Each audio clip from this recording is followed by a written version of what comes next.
परिवर्तन पूरी दुनिया भी मिलकर के, पूरे धर्म ग्रंथ मिलकर के भी नहीं ला सकते हैं, क्योंकि मनुष्य स्वयं राजकुमार है। मनुष्य के अंदर स्वयं वो शक्ति है, वो ज्ञान है, वो परमार्थ है, सब कुछ है, वो क्षमता है। मनुष्य स्वयं बिगड़ा है और स्वयं चाहेगा तो बदल जाएगा, स्वयं। हम बड़े बड़े और युगों में विवेकानंद की बात करते हैं, समर्थ गुरु रामदास की बात करते हैं, आदि शंकराचार्य की बात करते हैं। कितने कितने महापुरुष हम हमारे जीवन में आए, हमारे इतिहास में आए। लेकिन आप ये जो गायत्री परिवार के लोग हैं, इनको परम पूज्य गुरुदेव ने किस उद्देश्य से इसका निर्माण किया? परम पूज्य गुरुदेव ने कहा कि बेटा, समाज में जो घाव है ना, समाज में जो घाव है बुराइयों का, उस पर तुमको मरहम लगाना है, मरहम लगाना है। घर घर जाना है, घर घर से जो संस्कार लुप्त हो रहा है, घर घर में जाकर के यज्ञ को जीवंत करना है, घर घर में जाकर संस्कारों को जीवंत करना है, घर घर में जाकर के उन दूषित भोजनों को निकालना है, उनको जाकर के सुवर्ण खिलाना है। जब तक मनुष्य सतो गुण में नहीं आएगा तब तक परिवर्तन नहीं हो सकता। सतो गुण। आज जो पिपलाद जी यहाँ पर कथा कहने के लिए बैठे हैं, हमारे अष्टावक्र जी पूछ रहे हैं, तो आज पिपलाद जी एक कथा के माध्यम से बता रहे हैं, कह रहे हैं कि हे अष्टावक्र जी, एक राजा था और वो राजा एक दिन जंगल में शिकार खेलने गया और शिकार करते करते उस राजा को समय का बोध नहीं हुआ, अंधेरा हो गया। और पहले तो जनसंख्या कम थी, हमारी जो धरती थी वो बिल्कुल प्राकृतिक छटाओं से भरी थी, जंगल ही जंगल हुआ करते थे। और राजा उस जंगल में खो गया, भटक गया मार्ग, किस दिशा से निकलेंगे तो हम अपने राज्य को जाएंगे। अब राजा लगा खोजने कि क्या इस जंगल में भी कोई ऐसा जगह मिलेगा कि जहां मैं रात बिता लूं। धीरे धीरे उस जंगल में राजा इधर उधर जा रहा है, सैनिक भी कहीं और छूट गए हैं, कहीं कोई छूट गया। अब राजा धीरे धीरे देखा तो देखा कि एक ढेबरी जल रही थी, ढेबरी, और ढेबरी जल रही थी तो अंदाज हो गया ये प्रकाश जो जंगल में आ रहा है, जरूर कोई ना कोई यहाँ पर मनुष्य निवास करता है। राजा गया और उस कुटिया के पास गया, और जब कुटिया के पास गया, वो कुटिया छोटी सी कूस की झोपड़ी थी, बंद था। वो राजा खटखटाया, उसमें से एक लकड़हारा निकला, लकड़ी काटने वाला वो निकला। उसने कहा भाई इस अंधेरी रात में कौन? सोचा कोई चोर, कोई डाकू घोड़ा लिए हुए है। बोला मैं तुम्हारे ही राज्य का राजा हूं, मैं शिकार करने आया था, मेरे सैनिक इसी जंगल में कहीं और छूट गए हैं, और मैं ढूंढते ढूंढते ये तुम्हारी झोपड़ी में जो मैंने एक छोटी सी ढेबरी की प्रकाश देखी, मैं ढूंढते ढूंढते तुम्हारे पास आ गया, बस आज रात भर रहने दो। उस शिकारी ने कहा, उस लकड़हारे ने कहा कि अहो मेरा भाग्य, हे राजा आपका स्वागत है। पत्नी को जगाया, पत्नी से कहा कुछ तो बना दो, राजा हमारे घर आए। पत्नी उठी, रोटी सब्जी बनाई, राजा को खिलाया। उस झोपड़ी में इतना जगह नहीं था, उस राजा ने उस बिस्तर को झाड़ करके और राजा को सुला दिया। लकड़हारा उस राजा को सुला दिया। पत्नी कोने में अपने बच्चे को गोद में लेकर के दुबक गई। लकड़हारा सोचा मैं क्या करूं, रात कैसे कटेगी, तो क्यों ना मैं राजा के पांव दबा दूं, मैं पांव दबा दूं, दबाते दबाते और रात कट जाएगी। लकड़हारा लगा राजा का पांव दबाने, और पांव दबाते दबाते कब उसको नींद आ गया पता नहीं चला। अपने सर को राजा के चरणों में रख करके वो लकड़हारा सो गया। राजा जब सुबह उठे तो देखे कुटिया तो बड़ी छोटी है और इस छोटी सी कुटिया में एक कोने में इसकी पत्नी बच्चे को लेकर के बैठ करके सो रही है और ये स्वयं मेरे चरणों पर गिरा हुआ है।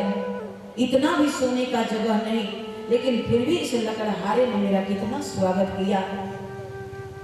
राजा ने कहा कि एक काम करो, तुम जब लकड़ियां काटते हो तो हर लोग तुमको डांटते हैं, गाली देते हैं, तुमको बेइज्जत करते हैं।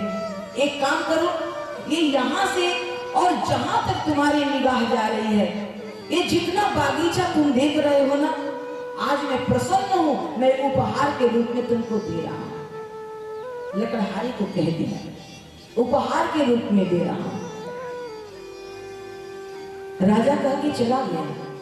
अब लकड़हारा तो इतना प्रसन्न, लेकिन मान लीजिए आपको कोई औषधि बता दे और औषधि की बात अगर आप पूरी बात न सुने तो वही औषधि कभी विष भी हो जाती है। इसलिए कोई औषधि सुने तो उसकी पूरी फार्मूला सुन लेनी चाहिए और बिना पूरा फार्मूला नहीं सुनेंगे तो बड़ा घातक हो जाएगा। एक बार नारद जी जब विष्णु लोक जा रहे थे तो एक कबूतर ने कहा, हे देव ऋषि नारद, आज पता नहीं मेरा मन सुबह से क्यों इतना बेचैन है, इतना बेचैन है जैसे लग रहा है आज मेरी मृत्यु होने वाली है। देव ऋषि नारद ने कहा कि यहाँ ये कबूतर इतना उदास है, इसकी मृत्यु होने वाली है। अच्छा रुको, मैं तो नारायण के पास ही जा रहा हूं, वो तो तीनों लोकों के मालिक हैं, सृजन करता है, विलय करता है, मैं उन्हीं से पूछूंगा। अब वहां पर जब गए नारद जी तो लगे कहने कि हे प्रभु, मैं रास्ते में एक कबूतर को उदास देखा, वो कह रहा था मेरी मृत्यु आने वाली है, हे नारद जी मुझे बचा लीजिए, मैं क्या करूं प्रभु। बोले कि हाँ, उसकी मृत्यु आने वाली है एक बिल्ली के माध्यम से, बिल्ली के माध्यम से। इतना ही सुने नारद जी, बिल्ली की वजह से उसकी मृत्यु होगी। और नारद जी तुरंत विष्णु लोक से भागे, पीछे पीछे नारायण भाग रहे हैं। नारद पूरी बात तो सुन लो, लेकिन नारद बोले कि नहीं महाराज, देर हो जाएगा, मुझे उस कबूतर को बचाना है। और दौड़ करके धरती पर आए और कबूतर को लेकर के कहाँ चले गए, गरुड़ देव के पास चले गए। और संजोग से गरुड़ देव उस दिन बिल्ली को ले गए थे, अपने बच्चों को शिकार सिखा रहे थे। बच्चों को शिकार सिखाने के लिए बिल्ली को ले गए थे गरुड़ जी। उनके बच्चे उन बिल्ली से खेल रहे थे, शिकार कर रहे थे, उस बिल्ली का झपट रहे थे, बिल्ली दौड़ रही थी इधर उधर। और संजोग से नारद जी गए और वहीं पर कबूतर को ले जा करके छोड़ दिए और फिर नारायण के पास गए। नारायण ने कहा कि अरे नारद, मेरी पूरी बात नहीं सुने, तुम कहाँ दौड़ के भाग गए, मैं तुम्हारे पीछे पीछे जा रहा था। बोले प्रभु, मैं जब आपने कह दिया कि बिल्ली के कारण उसकी मौत है, मैं उस कबूतर को ले गया और ले जाकर के गरुड़ राज के पास छोड़ आया, वहां तो बिल्ली नहीं है ना। बोले मूर्ख, पूरी बात तो सुन लेते, आज गरुड़ के यहाँ ही बिल्ली है, अब तक तो वो कबूतर मर गया होता, तो स्वयं ले जाके काल के पास छोड़ आया। राजा ने कहा ये पूरी बागीचा तुम्हारी है, लेकिन इसने आगे न वो लकड़हारा ने पूछा कि ये बागीचा किस चीज की है, अनर राजा ने बताया। अब तो वो लकड़हारा रोज लकड़ी काटता, उसको जलाता, कोयला बनाता और बाजार में ले जाकर के 2 रुपया किलो, 4 रुपया किलो, 5 रुपया किलो बेच देता। रोज को लकड़ी काटता, जलाता, बेच देता। करते करते पूरी जंगल को काट लिया। संजोग से जब पानी बरसा, आज इतना मूसलाधार पानी कई दिनों से गिर रहा था, पत्नी ने कहा कि अब क्या होगा, बच्चे क्या खाएंगे, एक काम करिए, ऐसे ही एक लकड़ी का टुकड़ा काट लीजिए और बाजार में ले जाइए, कोई ना कोई दानदाता ले ही लेगा। जब बरसात हुई थी, लकड़ी भीगी हुई थी, और जब वो लकड़ी का एक टुकड़ा काट करके और ले गया, वो पूरा बाजार महकने लगा। उसकी सुगंध से चारों तरफ से आवाज आने लगा। कभी वो सेठ कहता, अरे लकड़हारे, वो लकड़ी का टुकड़ा किसी और को मत देना, मुझे दो, मैं 5,000 दूंगा। तब दूसरा सेठ बोला, अरे मैं 10 दूंगा, मुझे दो। अब बेचारा दोनों तरफ देख रहा है, कोई कुछ कह रहा है, कोई कुछ कह रहा है, कोई कुछ कह रहा है, मुझे दे दो, मुझे दे दो, मुझे दे दो।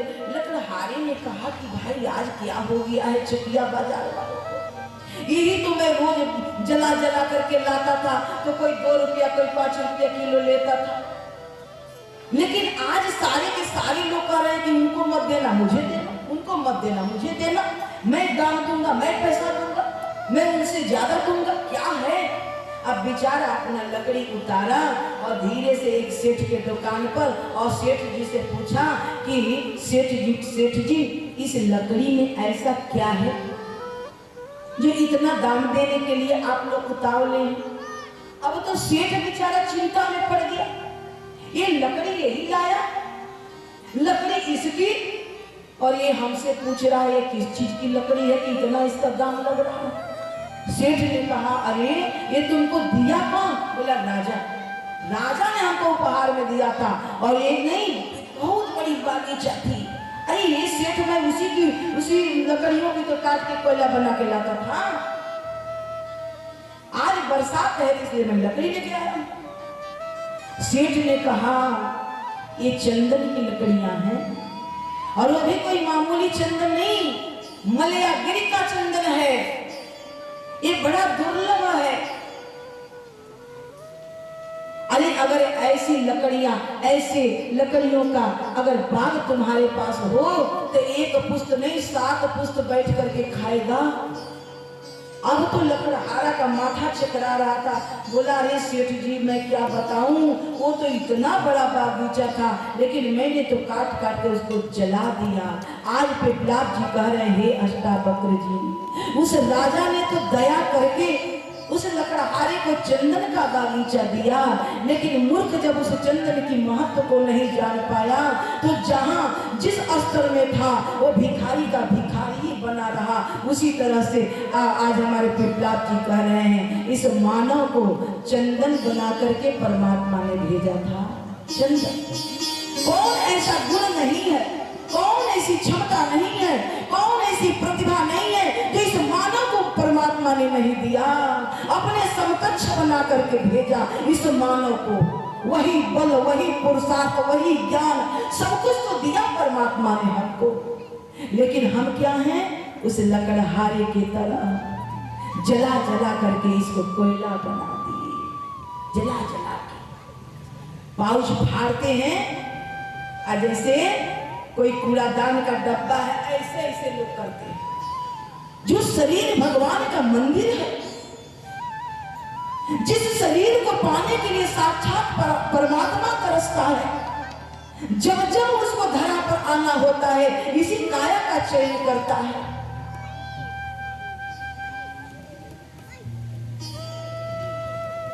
नर तन सम कौनो नहीं देही, अजीव चराचर जांचत। इस मनुष्य शरीर से कोई बड़ा है क्या? पिपलाद जी कह रहे हैं, अष्टावक्र जी, ये मनुष्य जला जला करके कोयला कर दिया और अपना कीमत, अपनी गरिमा स्वयं मिटा।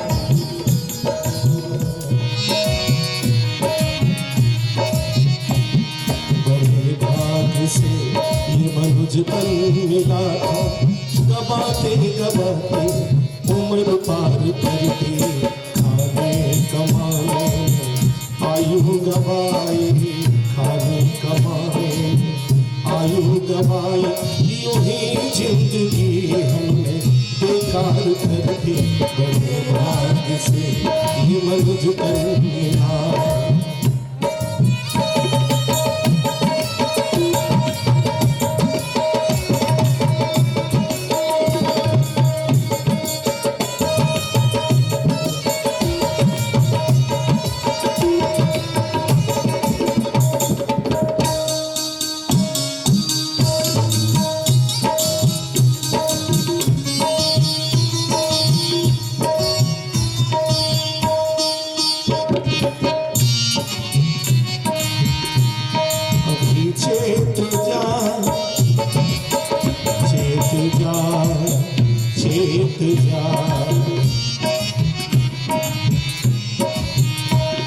अभी चेत जा पत जो भी मिला है, अरे काल मुख से न कोई बचा है, अरे काल मुख से न कोई बचा है।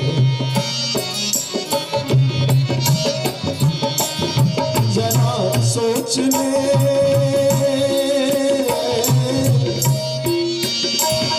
जरा सोच ले, संग ले जाएंगे क्या, क्यों जिंदगी हमने बेकार कर दी, क्यों जिंदगी हमने बेकार कर दी, बड़े भाग से। ताली तो बजा रहे थे एक साथ, वन तो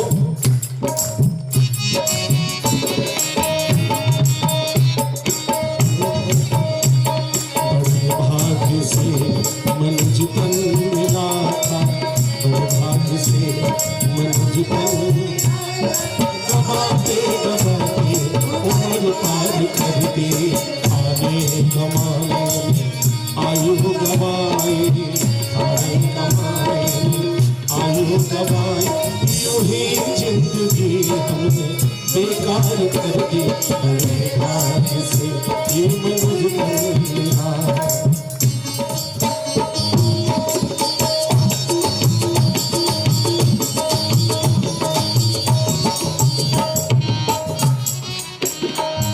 अगर चाहते अपना कल्याण प्राणी,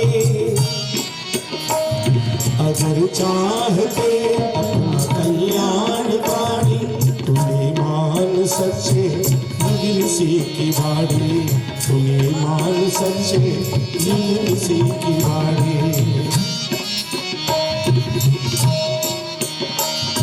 लगे अपना जीवन,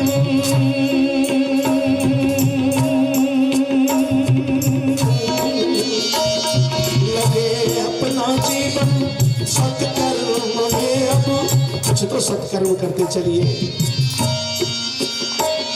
लगे अपना जीवन सत्कर्म में अब, अभी तक तो ये उम्र बेकार कर दी, अभी तक तो ये उम्र बेकार कर दी, बड़े भाग्य से,